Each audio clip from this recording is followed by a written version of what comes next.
पर जलवा फरमा उलमा इकराम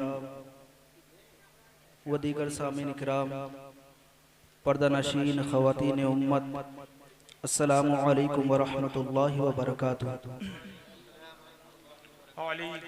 नहमदुहु व नुसल्लिमु अला रसूलिहिल करीम, अम्मा बअदु फ़अऊज़ु बिल्लाहि मिनश शैतानिर रजीम, बिस्मिल्लाहिर रहमानिर रहीम।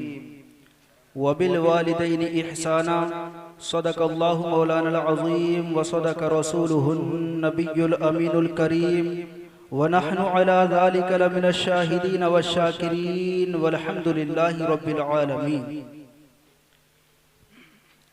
ए आसमां तुम्हारी भी दावत करेंगे हम, जब रोज़ाए रसूल की ज़ियारत करेंगे हम, और शोलों पे भी नबी की मिदहत करेंगे हम, शोलों पे भी नबी की मिदहत करेंगे हम, यूं अदा बिलाल की सुन्नत करेंगे हम, शोलों पे भी नबी की मिदहत करेंगे हम, यूं अदा बिलाल की सुन्नत करेंगे हम, और सुन्नत वैस करनी की जिंदा करेंगे हम, सुन्नत वैस करनी की जिंदा करेंगे हम, बिन देखे मुस्तफ़ा से मोहब्बत करेंगे हम, सुन्नत वैस करनी की जिंदा करेंगे हम, बिन देखे मुस्तफ़ा से मोहब्बत करेंगे हम, और पुरसाने हाल हश्र में होगा न जब कोई, पुरसाने हाल हश्र में होगा न जब कोई, आका कहेंगे आओ शफाअत करेंगे हम, पुरसाने हाल हश्र में होगा न जब कोई, आका कहेंगे आओ शफाअत करेंगे हम,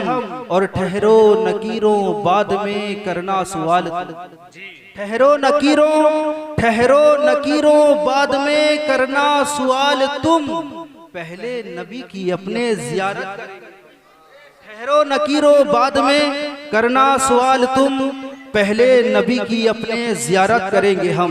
आइए हजरात, हम और आप मिलकर सबसे पहले आका इनामदार मदीने के ताजदार, दोनों आलम के मालिक मुख्तार जनाब अहमद मुज्तबा मोहम्मद मुस्तफ़ा सल्लल्लाहु तआला अलैहि वसल्लम की मुक़द्दस बारगाह में झूम झूम के दरूद पाक की डालियां निछावर करें, पढ़ें बाबाज़ बुलंद, अल्लाहु रब्बु मुहम्मदिन सल्लल्लाहु अलैहि वसल्लम, नहनु इबादु मुहम्मदिन सल्लल्लाहु अलैहि वसल्लम, सलातु व सलामुन अलैका या रसूल अल्लाह सल्लल्लाहु ताला अलैहि वसल्लम। हजरात, मैं बोलूं तो मेरी बोली को बात कहा जाए, बाप बोले तो उसकी बोली को बात कहा जाए, माँ बोले तो उसकी बोली को बात कहा जाए, बेटी बोले तो उसकी बोली को बात कहा जाए, बेटा बोले तो उसकी बोली को बात कहा जाए, मिंबर बोले तो उसकी बोली को बात कहा जाए, प्रधान बोले तो उसकी बोली को बात कहा जाए, प्रधानमंत्री बोले तो उसकी बोली को बात कहा जाए, मुख्यमंत्री बोले तो उसकी बोली को बात कहा जाए, अरे सदरे जमहूरिया बोले तो उसकी बोली को बात कहा जाए, लेकिन जब मदीने वाले आका बोले तो बात नहीं हदीसे पाक। खुद अपने आका की बात सुनो, फरमाते हैं मेरे आका कि दुनिया में रहने वाला इंसान, दुनिया में बसने वाला इंसान, दुनिया में रहने वाला इंसान जब अल्लाह की जमीन पर बैठकर अल्लाह की पाकी का ऐलान करता है, एक मर्तबा सुबहान अल्लाह पढ़ता है, तो इन आसमान के ऊपर अल्लाह रब्बुल इज्जत का अर्श है। क्या पढ़ता है? सुबहान अल्लाह पढ़ता है, एक मर्तबा सुबहान अल्लाह कहता है तो अल्लाह रब्बुल इज्जत का अर्श हिलने लगता है, आगे और पीछे को झुकने लगता है। फरिश्ते कहते हैं अर्शे आजम, सुबहान अल्लाह कहने वाले ने कहा, कहकर के खामोश हो गया, सुबहान अल्लाह पढ़ने वाले ने पढ़ा, पढ़कर के चुप हो गया, तुम अभी तक ठहरे नहीं, तुम अभी तक रुके नहीं, तू कब तक खिलता रहेगा? तो अर्शे पाक का जवाब सुनो, अर्शे पाक कहता है फरिश्तों मैं उस वक्त तक खिलता रहूंगा जब तक अल्लाह सुभान अल्लाह कहने वालों की बख्शिश नहीं कर देता। मैं उस वक्त तक हिलता रहूंगा जब तक अल्लाह इन सुभान अल्लाह कहने वालों की बख्शिश नहीं कर देता। कितने खुश नसीब हैं हम लोग कि हमारी बख्शिश का वादा अर्श आज़म अल्लाह रब्बुल इज्जत से ले रहा है, और कितने बदनसीब हैं वो लोग जो अब भी सुभान अल्लाह ना कहें। हजरात, आप ये सोचकर ना बोले कि ये उलमा सुन ले, बस्ती वाले सुन ले, महल्ले वाले सुन ले, बल्कि कसम खुदा की मुसलमानों तुम ये सोचकर बोलो ये उलमा सुने ना सुने, बस्ती वाले सुने ना सुने, महल्ले वाले सुने ना सुने, बस वो सुन ले जिनकी महफिल में आ गए, वो सुन ले जिनकी महफिल में आ गए हैं। कसम खुदा की मुसलमानों, आज तुम उनकी महफिल में बोलोगे तो इंशाअल्लाह कल मैदान हश्र में वो तुम्हारे लिए बोलेंगे, और जब वो बोलेंगे तो कोई जहन्नम में नहीं जाएगा, सब जन्नत में जाएंगे। सुभान अल्लाह बोलेंगे तो कोई जहन्नम में नहीं जाएगा, सब जन्नत में जाएंगे। चार मिसरे मेरे जहन में घूम रहे, इंशाअल्लाह आप तक पहुंचा रहा हूं, इंशाअल्लाह आपके जहन के पर्दे पर नक्श हो जाएंगे। ए जन्नत तुझमें हूरो कसूर रहते हैं, ए जन्नत तुझमें हूरो कसूर रहते हैं, मैंने माना जरूर रहते हैं। ए जन्नत तुझमें हूरो कसूर रहते हैं, मैंने माना जरूर रहते हैं, मगर ए जन्नत तू तवाफ कर मेरा, ए जन्नत तू तवाफ कर मेरा, क्यों? क्योंकि मेरे दिल में हुजूर रहते हैं। तू तवाफ कर मेरा, मेरे दिल में हुजूर रहते हैं। हज़रात मोहतरम, मैंने आयत करीमा की तिलावत की, वबिल वालिदैन इहसाना, और वालिदैन के साथ हुस्ने सलूक। जी माशाअल्लाह माशाअल्लाह। हज़रात, आप सारी दुनिया में घूम लो, आप कहीं रास्ते में सफर कर रहे हो और रास्ते में आपको कोई बूढ़ा मिल जाए तो उस बूढ़े से दो चार प्यार मोहब्बत की बातें कर लेना, दो चार प्यार के बोल बोल लेना। कसम खुदा की मुसलमानों, उस बूढ़े के मुंह से बात बाद में निकलेगी, उसके आंख से आंसू पहले पहले निकलने लगेंगे। उससे पूछना, ए बाबा जान, आपको इस बुढ़ापे में रुलाने वाला कौन है? आपकी उस उम्र में तो मसरत और शादमानी का गाना होना चाहिए था, आपको बुढ़ापे में रुलाने वाला कौन है? तो बूढ़ा कपकपाती हुई आवाज से कहेगा कि इस बुढ़ापे में मुझे रुलाने वाला कोई और नहीं है, मेरे जिगर का टुकड़ा है, मेरे बेटे ने रुला दिया। कसम खुदा की मुसलमानों, अगर याद रखो, अगर किसी के माँ बाप दुनिया में, अगर किसी ने अपने माँ बाप को तकलीफ पहुंचाई, अपने माँ बाप के दिल को ठेस पहुंचाई, और वो माँ बाप दुनिया से नाराजगी की हालत में चले गए, कसम खुदा की मुसलमानों, तो दुनिया भी बर्बाद हो जाएगी और आखिरत भी बर्बाद हो जाएगी। दुनिया भी बर्बाद और आखिरत भी बर्बाद। और हमारे नौजवानों का हाल भी है, दिनों रात मेहनत करते हैं, मजदूरी करते हैं, कारोबार करते हैं, लेकिन कारोबार में बरकतें नहीं। दिनों रात मेहनत करता है, कारोबार में बरकतें नहीं, अब रोता फिर रहा है। इमाम साहब के पास जाता है, हजरत दुआ कर दीजिए। मौलाना साहब के पास जाता, हजरत दुआ कर दीजिए। दिनों रात मेहनत करता हूँ, दिनों रात पैसा कमाता हूँ, लेकिन हाथ में पैसा आते हुए दिखता है और हाथ से पैसा कब गायब हो जाता है मुझे पता नहीं चलता।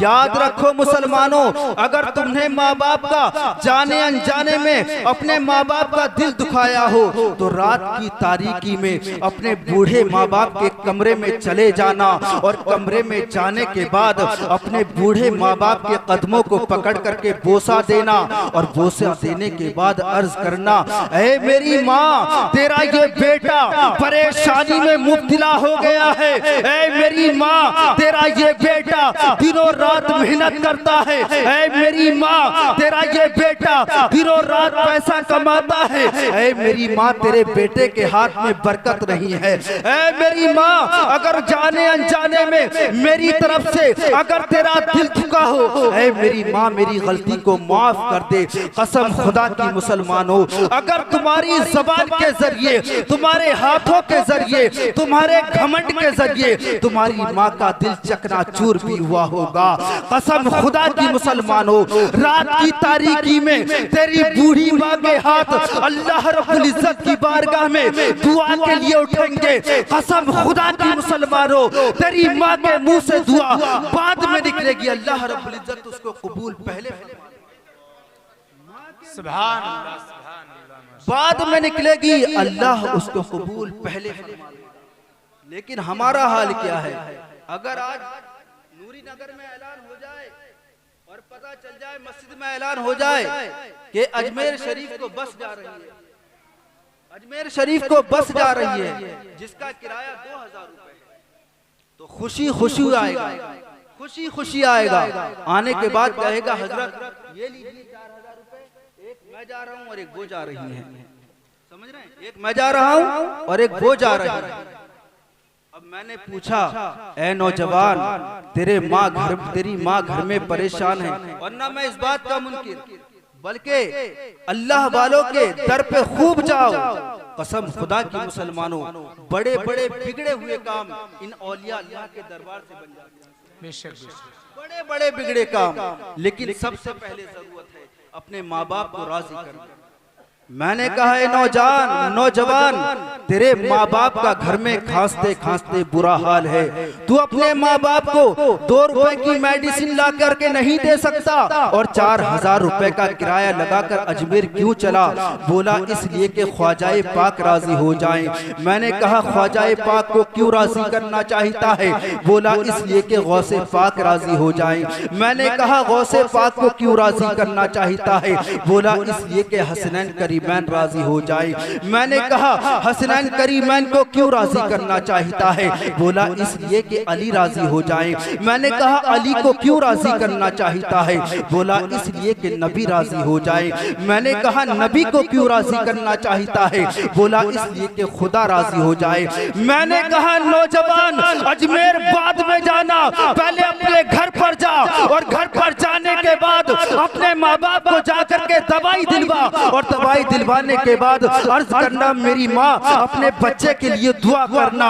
कसम खुदा की मुसलमानों, मैंने कहा ऐ नौजवान, जब तेरे माँ बाप तुझसे राजी हो जाएंगे तो हसनैन करीमैन राजी हो जाएंगे, ख्वाजाए पाक राजी हो जाएंगे। जब ख्वाजाए पाक राजी हो जाएंगे तो गौसे पाक राजी हो जाएंगे। जब गौसे पाक राजी हो जाएंगे तो हसनैन करीमैन राजी हो जाएंगे। जब हसनैन करीमैन राजी हो जाएंगे तो अली राजी हो जाएंगे। और जब अली राजी हो जाएंगे तो नबी राजी हो जाएंगे। और जब नबी राजी हो जाएंगे तो खुदा राजी हो जाएगा। और जब खुदा राजी हो जाएगा तो सब राजी हो जाएंगे। सुभान, खुदा राजी हो जाएगा तो सब राजी हो जाएंगे। लेकिन हमारा हाल क्या है?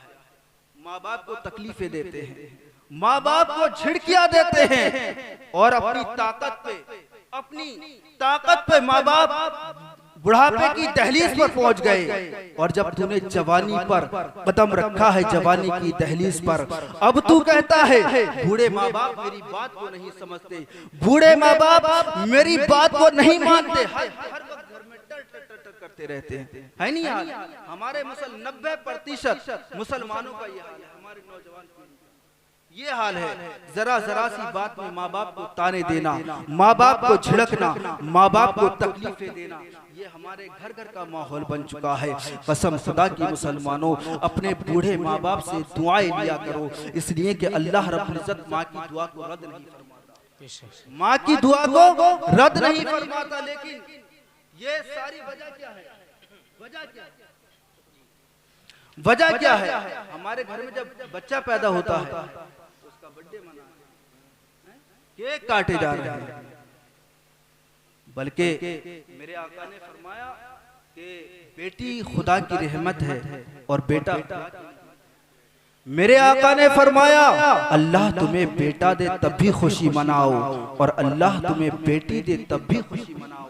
इसलिए कि बेटा खुदा की नेमत है और बेटी खुदा की रहमत है। अगर घर में बेटी पैदा हो जाए, बेटी पैदा हो जाए तो बाज घर का तो यह हाल होता है, ऐसा लगता है बेटी पैदा नहीं है बल्कि घर में मौता हो गया, होता नहीं होता? ऐसा लगता है घर में मैयत हो गई, किसी का इंतकाल हो गया है। ये हाल हमारे मुसलमानों का है। मेरे आका ने फरमाया अल्लाह तुम्हें बेटा दे तब भी खुशी मनाओ और बेटी दे तब भी खुशी मनाओ। जब बेटा पैदा होता है अल्लाह ताला उसको अपनी नेमत से नवाजता है, तो हमारा हाल क्या होता है? सबसे पहले डीजे का इंतजाम, सबसे पहले डीजे का इंतजाम होता है और माँ अलग खुश हो रही है कि घर में डीजे आ रहा है, घर में नाच गाने होंगे, लोग आकर के कूदेंगे फांदेंगे और खुशियां मनाएंगे। ये खुशी मनाने का मुसलमानों का तरीका हो गया, घर में डीजे बजाना। याद रख मुसलमान, जिस बच्चे की पैदा होने की खुशी में आज तू घर में डीजे लगा रहा है, घर में बाजे बजवा रहा है, याद रखना कल ये तेरा बेटा जब ये जवान हो जाएगा और ये जब जवानी की दहलीज पर पहुंच जाएगा, जिस बेटे की पैदा होने की खुशी में आज तू घर में डीजे लगवा रहा है, बाजे बजवा रहा है, याद रख कल जवान होकर के कल ये तेरा बेटा तेरा डीजे बजाएगा, कल जवान होकर के तेरा डीजे बजाएगा। आप रोते फिर रहे हैं, घर में खूब डीजे बजाए थे, पैदा हुआ था, साल होता था, साल भर होता था, तो जो है बर्थडे के तौर पे जो है घर में डीजे बजाया जाए। बच्चा जब पैदा होता है तो मुसलमान उसकी नस नस में रग रग में जो है खून की जगह उसके रग रग में जो है शैतान को घुसेड़ देता है, शैतान को घुसेड़ देता है। अब कहां से माँ बाप, अब कहां से माँ बाप की फर्मा बरदारी करे। याद रखो मुसलमानों, अगर माँ बाप को तकलीफ दी, माँ बाप नाराजगी की हालत में दुनिया से चले गए, तो याद रखना कि तुम्हारी दुनिया भी बर्बाद हो जाएगी और आखिरत भी बर्बाद हो जाएगी। अपने माँ बाप को राजी रखो, अपने माँ बाप को, अपने माँ बाप की दिलजोई करो, अपने माँ बाप के दिलों को जीतो, अपने माँ बाप से दुआ लिया करो। बहुत जब माँ दुआ करती है तो अल्लाह ताला उस दुआ को रद्द नहीं फरमाता, अल्लाह ताला उस दुआ को कबूल फरमाता है। फहरिस्त बहुत लंबी है, कहना सुनना तो बहुत कुछ था। अल्लाह ताला की बारगाह में दुआ है कि पाक जी बोलेंगे, बाद में बोलेंगे इंशाअल्लाह, आपके घर पे बोलेंगे।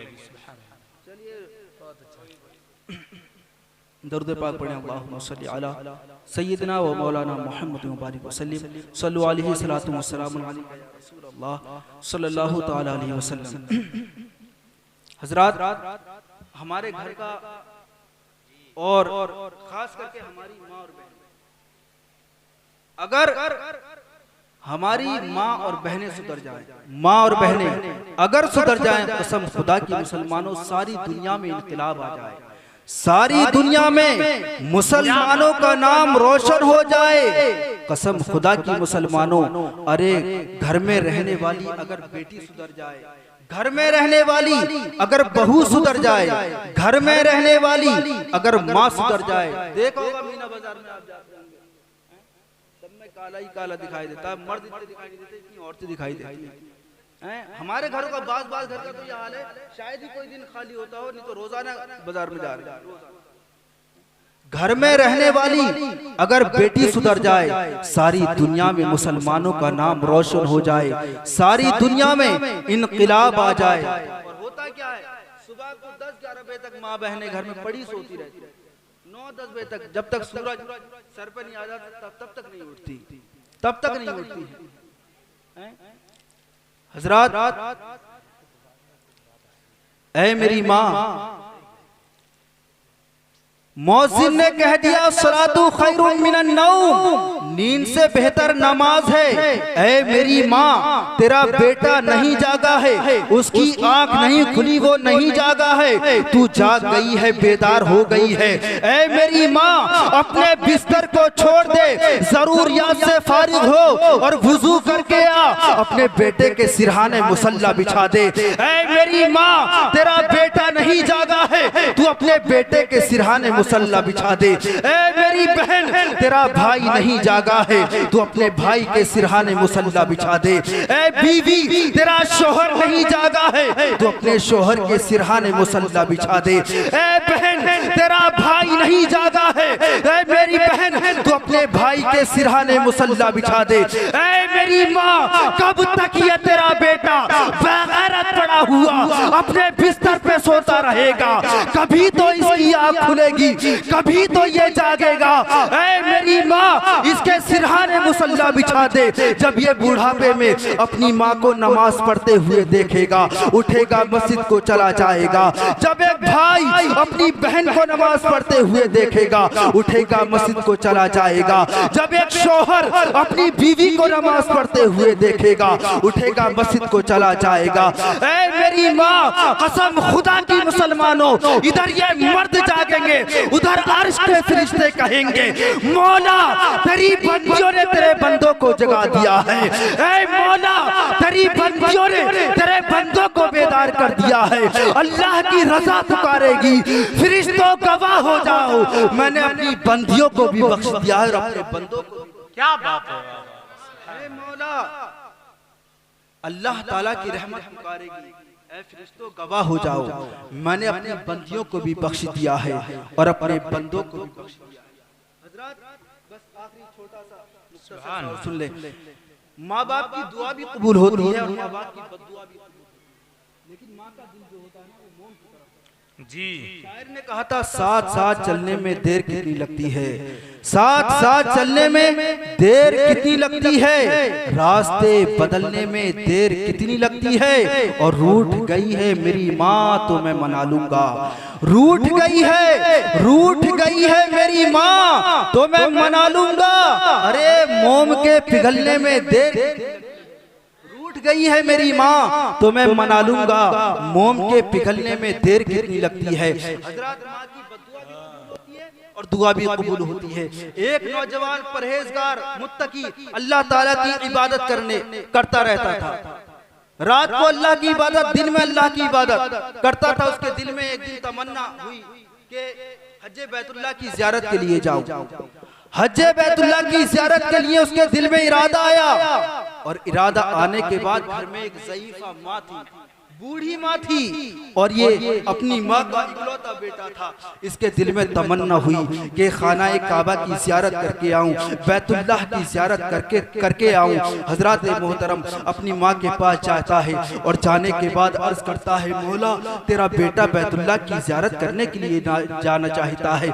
माँ ने कहा, बेटा मेरी तबीयत अलील है। माँ ने किसी कारण, किसी वजह से बेटे को इजाजत नहीं दी। बेटा तू मेरा इकलौता बेटा है और अगर तू छोड़ करके चला जाएगा तो ये तेरी बूढ़ी माँ किसके सहारे पर रहेगी। हजरत मोहतरम, इधर माँ के इनकार करने के बाद माँ ने अपनी मजबूरी जब बताई और बताने के बाद इसके दिल में तमन्ना थी अल्लाह के घर की ज़ियारत के लिए सफर बांध देता है। और सफर बांधने के बाद जब ये रास्ते में घर से निकलता है तो जब रास्ते में एक बस्ती में पहुंचता है, उस बस्ती में पहुंचने के बाद रात हो जाती है। रात की तारीकी में सोचता है कि आज रात यहीं अपना मकाम कर लेता हूँ, अल्लाह की इबादत और रियाजत इस बस्ती की मस्जिद में कर लेता हूँ। मस्जिद में जो है इबादत की नियत से चला जाता है। इधर इसकी माँ अपने घर में मुसल्ला बिछाई हुई अल्लाह रब्बुल इज्जत की इबादत और रियाजत कर रही है। ये बूढ़ी माँ नमाज से फारिग होने के बाद अल्लाह की बारगाह में अपने बूढ़े हाथों को उठाती है, कप कपाती हाथों से ज़बान से दुआ करती है, ऐ मौला मेरे बेटे ने इस ज़ईफ़ी के आलम में मुझे घर में तन्हा छोड़ा है। मेरे मौला, मेरे बेटे ने मुझे घर में तन्हा अकेला छोड़ दिया है। ऐ मौला तेरी बारगाह में दुआ है, मेरे बेटे पर कोई अज़ाब बर्पा कर दे। माँ का जब दिल जलता है, माँ किसी के लिए आसानी से बद्दुआ नहीं करती, माँ बद्दुआ नहीं करती है, लेकिन माँ ने कहा, मौला मेरे बेटे ने मुझे अकेले में तन्हा, मेरा इकलौता बेटा मुझे ज़ईफ़ी के आलम में घर में अकेला तन्हा छोड़ करके चला गया है। मौला मेरे बेटे पर कोई अज़ाब बर्पा कर दे। अल्लाहु अकबर कबीरा। अब ये रात का वक्त है, क्या होता है, वो नौजवान जिस बस्ती में, जिस मस्जिद में दाखिल हुआ था और दाखिल होने के बाद उसने सोचा कि अल्लाह रब्बुल इज्जत की इबादत और रियाजत कर लेता हूँ। उसी बस्ती में एक माल ईमानदार के घर में चोर चोरी करने की नियत से घुस जाता है। अब घर मकान वाले की जो है आंख खुल जाती है, बेदार हो जाती है, बेदार हो जाता है मकान मालिक। बेदार होने के बाद अभी जब घर में चोर को देखता है, चोर मकान मालिक को देखता है तो घर में से भाग खड़ा होता है। और जब भागने लगता है तो मकान मालिक पीछे पीछे, महल्ले वाले चोर के पीछे पीछे, चोर आगे आगे दौड़ रहा है, महल्ले वाले पीछे पीछे दौड़ रहे हैं। अब दौड़ते दौड़ते जब आगे मस्जिद आती है तो वो चोर जो होता है मस्जिद के करीब जाकर के उनकी आंखों से गायब हो जाता है, ओझल हो जाता है। मकान मालिक और महल्ले वाले सोचते हो ना हो चोर बचने के लिए मस्जिद में दाखिल हुआ होगा, चोर बचने के लिए मस्जिद की पनाह ली होगी। अब ये लोग सोचते मस्जिद में दाखिल हुआ है चोर। अब क्या होता है जब मस्जिद में दाखिल होते हैं रात की तारीकी में तो वो आबिद है, वो नौजवान है जो अल्लाह ताला की इबादत और रियाजत कर रहा है, उसको पकड़ते हैं और पकड़ने के बाद सोचते हैं कि यही चोर है जो मस्जिद के पास से गायब हुआ था, बचने के लिए मस्जिद में दाखिल हो गया है। अब क्या होता है उसको नौजवान को पकड़ते हैं, पकड़ने के बाद काजी के पास लेकर के जाते हैं, काजी के सामने सारा मामला बयान करते हैं। काजी कहता है, काजी उनको जो हुक्म देता है कि इस चोर की दोनों आंखों को निकाल लिया जाए, उसकी दोनों आंखों को निकाल लिया जाता है। काजी हुक्म देता है इस चोर के दोनों हाथों को काट दिया जाए, उसके दोनों हाथों को भी काट दिया जाता है। काजी हुक्म देता है इस नौजवान के दोनों पैरों को कलम कर लिया जाए, उसके पैरों को भी काट दिया जाता है। अल्लाह अकबर कबीरा। अब ये काजी और तमाम लोग कहते हैं ऐ लोगों देखो देखो ये चोर की सजा है, चोर की सजा। वो नौजवान कहता है ऐ लोगों ये ना कहो ये चोर की सजा है, अगर कहना है तो ये कहो कि चोर की सजा नहीं बल्कि माँ की नाफरमानी की सजा। ये कहो ये माँ की नाफरमानी की सजा है। काजी कहता है मामला क्या है, इसको चोरी करने की सजा दी गई है, ये कहता है कि माँ की नाफरमानी की सजा है। वो कहता है, वो नौजवान कहता है कि मैं अपने घर से माँ की बगैर इजाजत के जो है घर से निकल पड़ा था, हो सकता है मेरी माँ के दिल से आह निकली हो, मेरी माँ के मुंह से बददुआ निकली हो और मुझे ये जो है मेरे ऊपर ये जुल्म किया गया है, मेरी आंखों को निकाला गया है, मेरे दोनों पैरों को काट दिया गया है, मेरे दोनों हाथों को काट दिया गया है। काजी कहता है तुम कौन सी बस्ती के रहने वाले हो, कहाँ के रहने वाले हो? वो नौजवान बताता है मैं फला बस्ती का रहने वाला हूँ, फला इलाके का रहने वाला हूँ। काजी हुक्म देता है इस नौजवान को उठाओ और उठा करके इसकी बस्ती में छोड़ करके आओ। वो लोग उसको लेकर के जाते हैं, उसके घर के दरवाजे पर उस नौजवान को बैठा करके चले जाते हैं। अब ये नौजवान भूख की वजह से परेशान है, प्यास की वजह से गला खुश्क हो चुका है और कहता है अरे घर में कोई है जो इस नौजवान को खाने को दे, घर में कोई है जो इस नौजवान को पीने के लिए पानी दे। अल्लाह अकबर कबीरा। घर में से आवाज आती है कि तुम अजनबी हो और मेरे घर में कोई मर्द नहीं है, अगर तुम्हारे सामने आऊंगी तो पर्दा ज़ाइल हो जाएगा। वो नौजवान कहता है माई परेशान ना हो, मेरी आंखें नहीं है। वो नौजवान से ज़ईफा कहती है बेटा अपने अब करीब आ जाओ। वो नौजवान कहता है माई मेरे तो पैर भी नहीं है। वो ज़ईफा कहती है बेटा अपने हाथों को आगे बढ़ाओ, तुम्हें खाने के लिए दे दिया जाए। नौजवान कहता है माई मेरे तो हाथ भी नहीं है। वो बूढ़ी ज़ईफा कहती है बेटा अगर मैं तुम्हारे करीब आई, तुम्हारे सामने आई तो हुर्मत ज़ाइल हो जाएगी, बेटा मैं तुम्हारे सामने नहीं आ सकती। इसलिए कि बेटे ने माँ को नहीं पहचाना और माँ ने तो बेटे को अभी देखा ही नहीं है और बेटा कैसे पहचाने, उसकी आंखें नहीं है। अब वो ज़ईफा जब इतना सुनती है कि नौजवान की आंखें नहीं है, उस रोटी लेकर के उस नौजवान के करीब आती है। आने के बाद वो ज़ईफा अपने नौजवान बेटे को अपने हाथों से रोटी का लुकमा जब मुंह में देती है और उस नौजवान के हल्क से लुकमा जब नीचे उतरता है तो वो नौजवान अपनी माँ की बनाई हुई रोटी से अपनी माँ को पहचान लेता है और अर्ज करता है मौला ऐ माँ ये तेरा बेटा है। वो ज़ईफ़ा जब इतना सुनती है और देखती है बच्चे के हालात को तो उनके मुंह से आह निकलती है, चीख निकलती है, अर्ज करती है मौला अब ये जिल्लत हमसे बर्दाश्त नहीं होगी। मेरे बेटे की आंखों को निकाल दिया गया, मेरे बेटे के हाथों को कलम कर लिया गया, मेरे बेटे के दोनों पैरों को काट दिया गया है।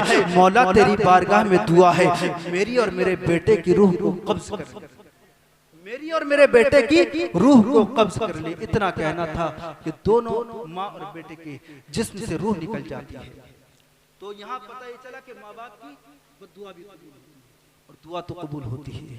अल्लाह ताला की बारगाह में दुआ है कि पाक परवरदिगार आलम हम तमाम मुसलमानों को अपने माँ बाप की इताअत और फरमा बरदारी करने की तौफीक अता फरमाए। बारगाह में दुआ है कि पाक परवरदिगार आलम अपने हबीब के सदक़े में इस महफिल को अपनी बारगाह में कबूल फरमाए और इस महफिल के सदक़े में मरहुमा के तमाम सगाइर कबाइर गुनाह